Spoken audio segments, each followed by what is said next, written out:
Lawn Solutions Australia is bringing the world's leading turf varieties to both your local golf course and home lawn.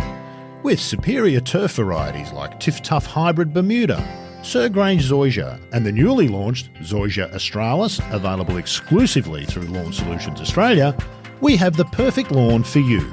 For more information or to find your local accredited supplier, visit lawnsolutionsaustralia.com.au. That's lawnsolutionsaustralia.com.au.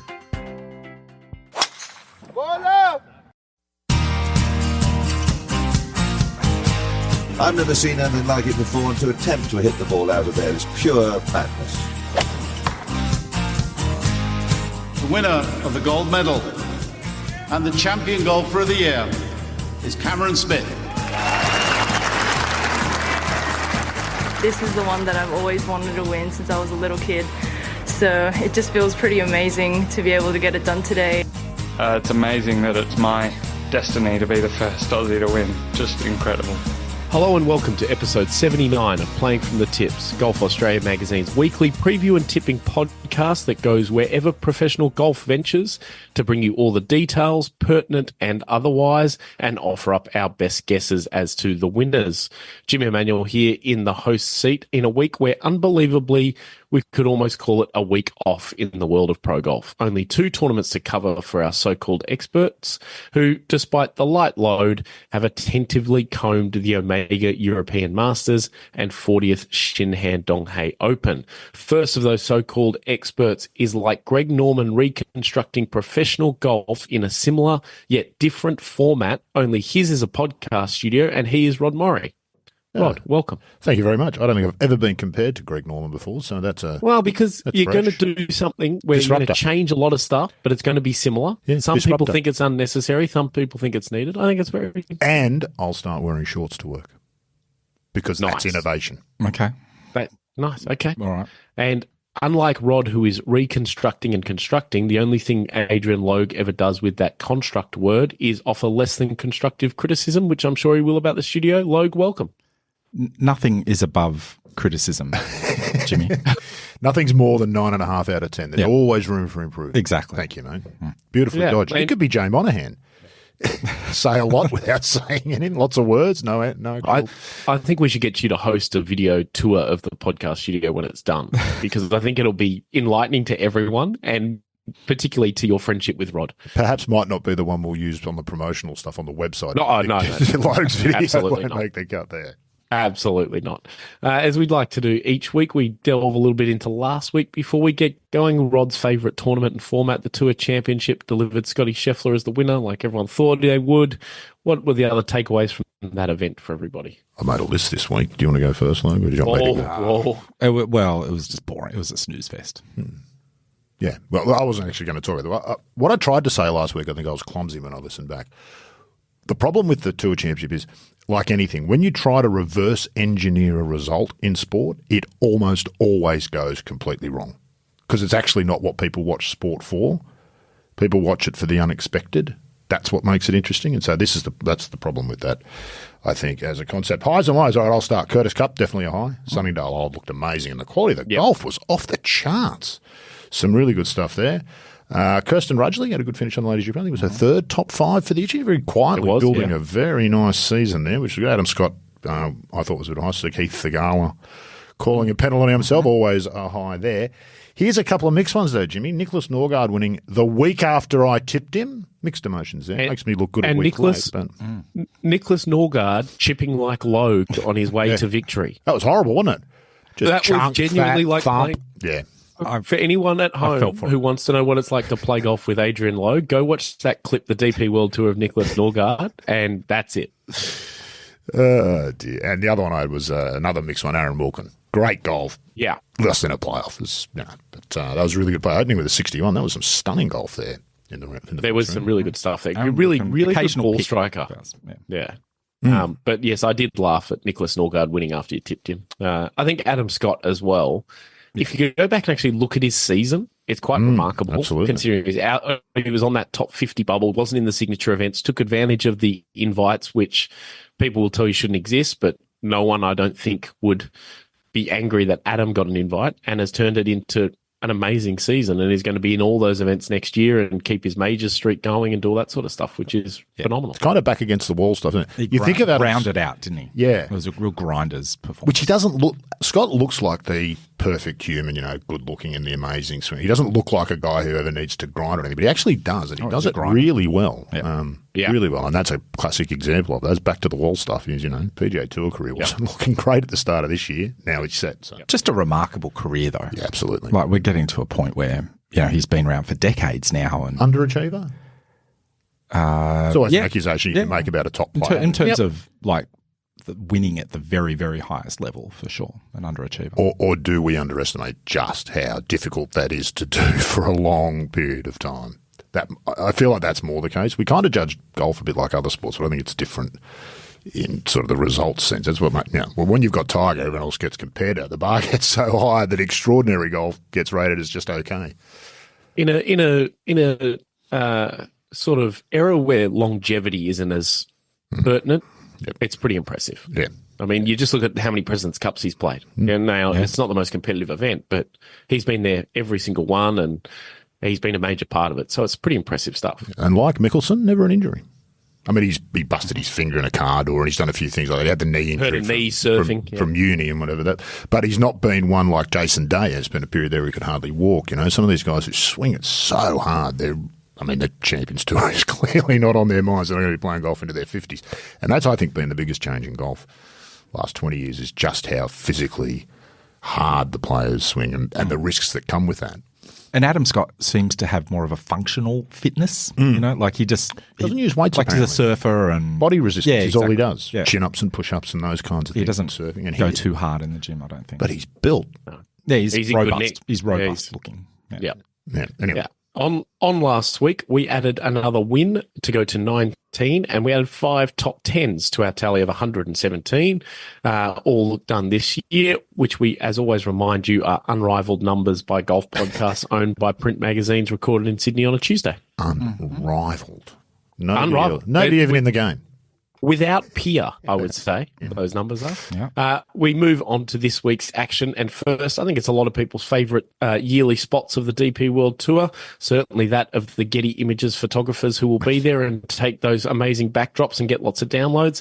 I speak, of course, of the Omega European Masters at Crans-sur-Sierre in Switzerland. Logue, elevation means we go to you. Tell us all about it. Oh, yeah, Jimmy. It's a big week in elevation watch. Crans being at 1,500 metres or 8.3 Sahalis. That's a lot of Sahali. It's quite high. This is a tournament. This is a tournament with a lot of history, founded as the Swiss Open in 1923.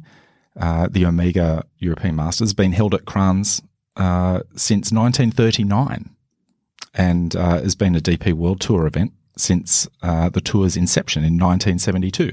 So a lot of history at this event. There's always more at these European Tour events than you realise. When you start looking at 1923 is a long time ago. Yeah, it's a long time ago. For a Swiss one of the world's oldest championships, really. Yeah. And there you go. So and at this course since 1939, continuously at this course since 1939. That's absolutely. That is extraordinary. Quite remarkable. When did the Masters start? 34? Yeah. 34, so it's pretty close. Ludwig Aubert is defending champion. I don't know if this was his first win, Jimmy. It was. Yeah, it was, yeah. Tristan Lawrence was actually champion 2 years ago and is coming off a good finish as well last week. But Matt Fitzpatrick's also in the field and has some affection for this event. He's won here twice and he's going for a third win. It's good to see him coming out, especially for this. Australians in the field include Jason Scrivener, David Micheluzzi, Hayden Barron, Andrew Martin, who actually I think is probably going to be quietly a good achiever at 8.3 Sahalis and a relatively short course. It doesn't require length, and that's the sort of thing Andrew Martin, I think, sort of suits him. Small greens at Crans and a demand on accuracy. I think it produces a winner with lots of greens in regulation and good scrambling, which Andrew Martin's not my pick, but that's I think he's one to watch. Which part of Sahali does the 0.3 come from? Does that make a difference? Depending which 0.3 you take. I don't think you get the elevation watch concept very well. No, you have to explain it to us in depth. Might be a separate episode. Mike Clayton played this tournament many times, and I sought out a quote from Clates saying, where he said his last year at Crans was the one they played before Sevi. This course was redone by Sevi. And apparently, Clayton says, apparently he didn't improve it much, which would be hard to imagine. What a way with words he has. It's very picturesque, but maybe architecturally to the eye of someone like Clates. So, the way Clates put that, he said, it may be the course in the world with the biggest gap between the views, including the experience of playing in a beautiful place, and the quality of the architecture. The biggest gap between the quality of the views and the quality of the architecture. And he also pointed out that it makes a good ski field, which is what they do with it in the winter. What they do in the winter, yep. Nonetheless, there's been an incredible list of winners at this event. Thomas Bjorn, Miguel Angel Jimenez, who's back to play again this year. Nice. He, I believe, has a residence there and used to spend a lot of his time there, yeah. Okay. Colin Montgomery, Luke Donald, Sergio Garcia, Lee Westwood. Who else have we got here? Jose Maria, Ian Woosnam, Sevi himself, Sir Nick Faldo, sorry. I think this year, though, I'm not looking at a big name player. I'm looking at a President's Cup hopeful, Rikuya Hoshino, I think, is going to have a good week. He's my pick this week. He's been playing well this year, hasn't he? Played ball over here in Australia in the last couple of events, in Australian Open and the PGA last year. Yeah, good player. Yep, that's right. He lost in a playoff in the Australian Open to Joaquin Niemann. That's right. There you go. Yeah. He'll know if he's a President's Cup player by then, because I believe captain's picks will be done this week. Yeah, so that was the idea, wasn't it? We'll have found out by Wednesday morning our time, I think. Indeed. Rod, a tip from you? I can't help but go with Matt Fitzpatrick. He's had a sort of a decent year. Didn't make the Tour Championship, but 2 wins here. I think he's finished outside the top 5, I think, 2 out of the 6 times he's been there, and he's won it. I remember he beat Scott Henry in a heartbreaking playoff there a couple of years ago, where Scott drove it into the fairway bunker. His wife was caddying for him. He drove it into the fairway bunker in the playoff and then had to rake his own foot marks because she doesn't rake the bunkers when she caddies. It was quite a scene. Yeah.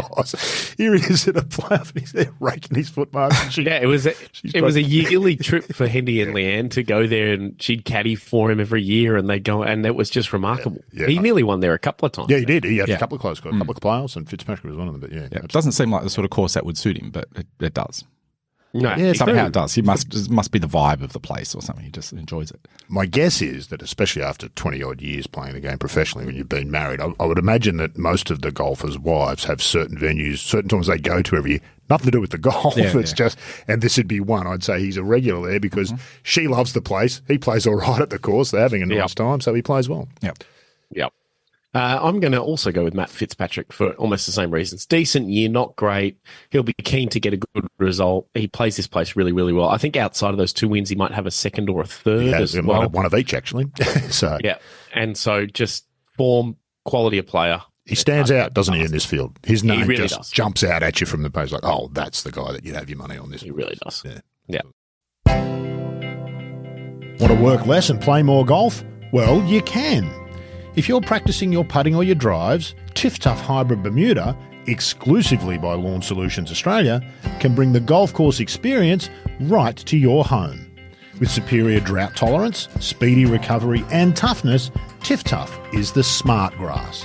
For more information, visit lawnsolutionsaustralia.com.au. That's lawnsolutionsaustralia.com.au. Next, we go to Korea and the 40th Shinhan Donghae Open at Club 72, which, Rod, you're one of the game's foremost experts in Club 72 and Shinhan Donghae Opens, I believe. So we're going to turn to you. Yes, I've never been there. Have you anyone been to Korea to play golf? No. Why don't we?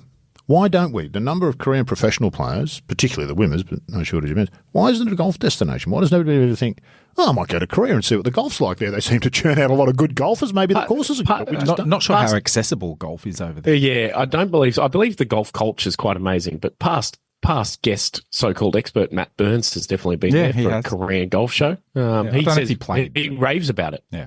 I don't know if he played either.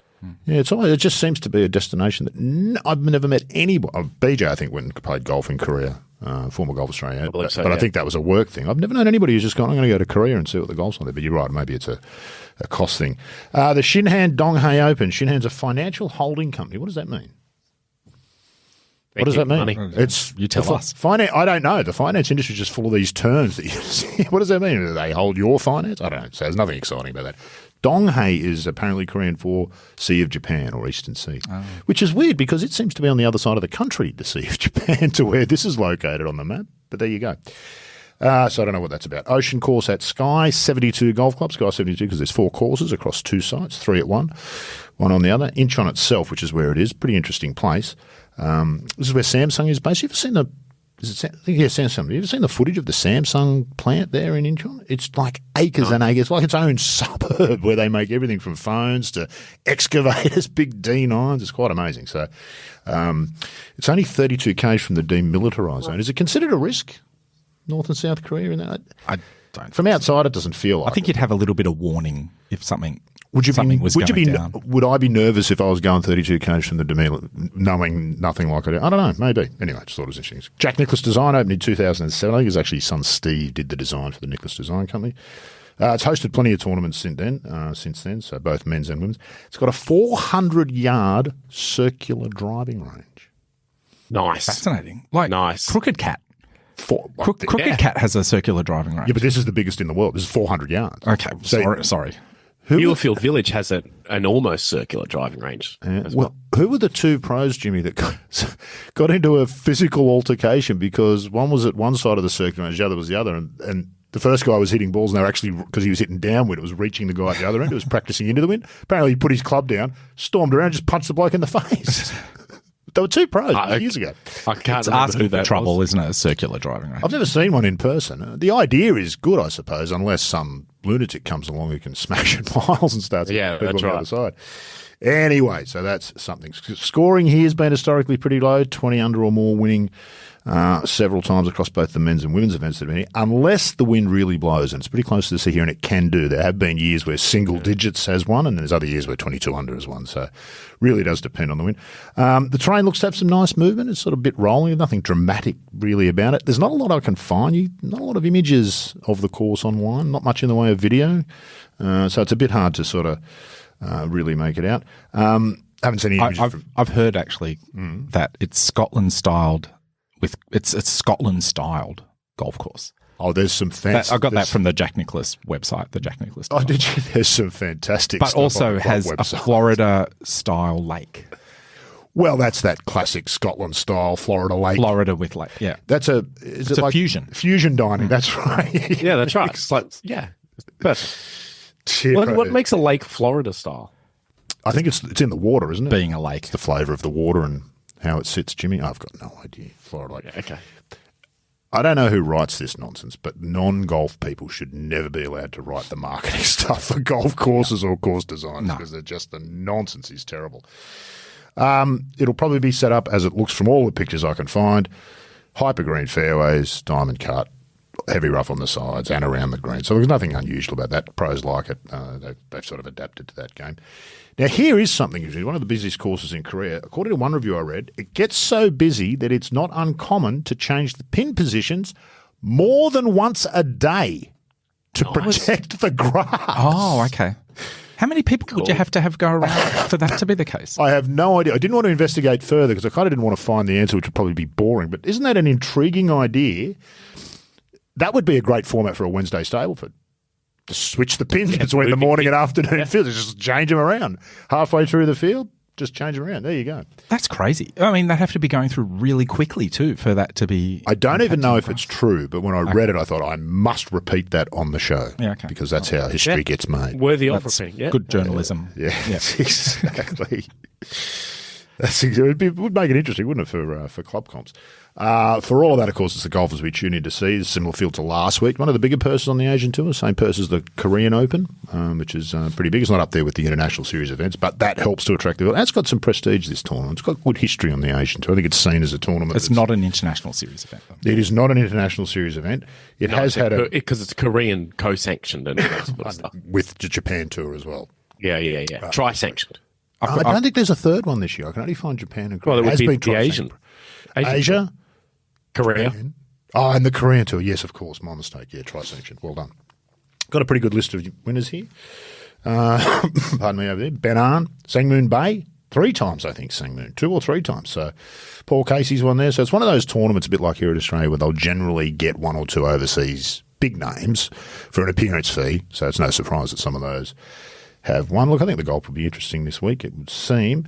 Lots of Australians again. Harrison Crowe, Jack Thompson. I'm not going to go through them all. Brendan Jones, Scott Hend will be Travis probably watching the Crans-sur-Sierre in his hotel of an evening while he's playing in Asia this week, but don't necessarily write him up. Brendan Jones, yes, back playing. Who else did you say? Travis Smythe. Travis Smythe, yes, of course. 11th on the order of merit, Travis. I didn't realise he was quite so high. Is it only that? Yeah, he's had a decent year. Yeah, he's playing right. Does the Asian Tour Order of Merit feed into Live, or is it only the International Series Order? Only International and Series. And it's only the top player or top 2? Top 2. Top 2, okay. So there's 10 events left on the Asian Tour after this week. So if you're outside the top 60 looking to keep your card, Jack Thompson, I think, is about 90. Now would be a good time to get on with trying to move up that list because it's sort of, it's coming to an end. Tips, so many unknown local talents these events. Same thing we saw last week. Names you've never seen, you'd have no idea. So you tend to go with ones you recognise. I'm not going to do it this week. I do recognise this name, but Canadian Richard T. Lee. Okay. 10th on the order of merit. Good player. I think he's won here before. Likes the venue. Had a decent year. Go Richard. Go Richard. Because he's Richard T because, of course, there was a Richard Lee from New Zealand. Yes, that's right. Yeah. Didn't they call him Muhammad? Because he's he appears as Ali on the leaderboard. Oh, yeah, I think so. Yeah. Really? Yeah. Never knew that. Yeah. There you go. It's up there with the doorbell, isn't it? Yeah, absolutely. One of the great nicknames in professional golf, the doorbell. In any. Yeah. Logue, a tip from you? I too am going with a former winner at this event, and I'm sticking with a Japanese theme with my picks this week. So Kazuki Higa. Going to expand on that further, or no? Likes the venue, and I've got a Japanese theme going. That's it. That's okay, cool. Hey, whoa! This is how you have no need for that. This is how you have a 10-win season, Jimmy. This is how it's done. That's Listeners right. out there, this is how you find a theme and stick to it. Mm-hmm. Yeah, I'm going to go with one of the Australians in Anthony Quayle. He's had a bit of a bludger of a year in Japan, to be honest. He's missed a lot of cuts, but is such a good player. Works really hard. It just. Yeah, a win would be a lot in this event. Non-Koreans, it's a struggle often, but he's so used to playing in Asia that he's at an advantage, I think, over the rest of them in this sort of golf. So I think he's a chance to at least top 10 and pad our stats. Third here last year, I think, Jimmy, which suggests he likes the place. So, and you're right, Anthony Quayle can't finish his career without a professional win. He's too good a player. He's got to get it done. Well, no, he won a his Queensland PGA. Oh, sorry, yes, my mistake. But internationally, I mean, now you expect Anthony Quayle will win somewhere on the world stage, at some point. So, yeah, absolutely. Agree with that completely. That will just about do us for episode 79 of Playing from the Tips. Rod, I think everyone's now waiting. When are you going to unveil the newly refurbished studio to the world? Is it going to become video? Is that what's happening here? I'll have to finish it first, Jimmy. So there's no guarantee that'll happen. So there's no guarantee that step 2 will happen. Hopefully in the next 2 or 3. There's more to go behind us on the wall. I'm just glad you made it to the end of this podcast because your condition was getting seriously deteriorating as the podcast was going on there. What do you mean? You're coughing and splattering. Yes, sorry, yes. I've had a lot of sleep. I've been doing a lot of work in the studio. My apologies. Sorry, Logan. Okay. Do you want me to edit those bits out? I can't, so don't. No, he's not going to because he didn't write them down. So anyway, and Logo, I think everyone will be waiting for you to publicly share your opinions on the new studio. I think maybe we'll book in a time. Sure. You walking around with a microphone, just pointing at things, saying, "What's that?" Well, photos are embargoed. If I see a photo of this on Twitter at some point today, Logue, you are in huge amounts of trouble. Sounds like you're almost inviting me to do it. It looks terrible at the moment. So baiting me. Just don't. Yeah, he's almost testing.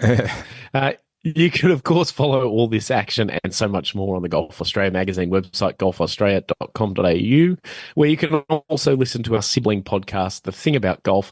Latest episode went out, I think, earlier than Rod thought last week, but it's John Huggan and Trevor Immelman, and it is magnificent. Immelman's fabulous, isn't he? He was better than I thought he was going to be. Really thoughtful and interesting. He doesn't come across as particularly dynamic on TV, I think.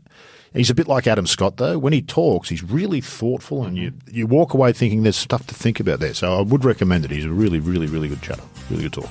Yeah, and seems to like Huggy, so he's an interesting professional golfer in that world. Look, there's minorities in every field, Jimmy. Exactly right. Exactly. Thank you for listening, and we'll be back next week on Playing from the Tips.